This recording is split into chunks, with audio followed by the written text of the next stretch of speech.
السلام علیکم ورحمۃ اللہ وبرکاتہ۔ ان الحمد للہ والصلاۃ والسلام علی رسول اللہ وآلہ وصحبہ ومن والہ۔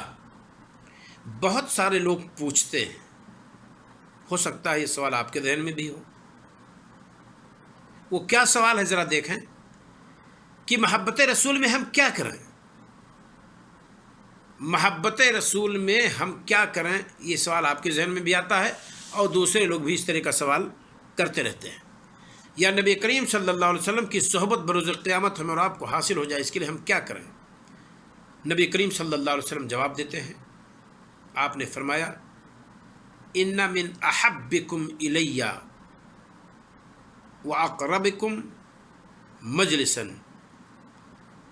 آپ لوگوں میں سب سے زیادہ محبوب شخص میرے نزدیک اور بیٹھک کے اعتبار سے، مجلس کے اعتبار سے بروز قیامت سب سے قریب تر شخص وحاسنکم اخلاقا، تم میں کا اخلاق کے اعتبار سے جو سب سے بہتر ہے وہ شخص ہوگا۔ تو ہم اخلاق نبوی کو اپنائیں، بڑوں کا احترام کریں، چھوٹوں سے پیار کریں، ہر شخص کو اس کے رتبے کے اعتبار سے اسے خطاب کریں، بھوکے کو کھانا کھلائیں، مہمان کی مہمانداری کریں، بھٹکے ہوئے شخص کو صحیح راستہ بتلائیں، کمزوروں کی مدد کریں، بوجھ سے کوئی دبا ہو اس کے بوجھ کو ہلکا کرنے کی کوشش کریں۔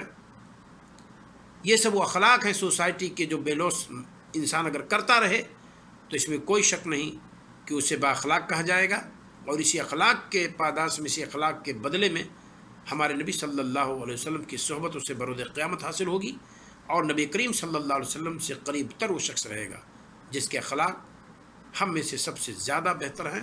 وہی ہمارے نبی صلی اللہ علیہ وسلم سے مجلس کے اعتبار سے، رتبہ کے اعتبار سے قریب تر ہوگا۔ اللہ رب العالمین ہمیں اور آپ کو اپنے اخلاق کو سنوارنے اور بنانے کی توفیق عطا فرمائے۔ السلام علیکم ورحمۃ اللہ وبرکاتہ۔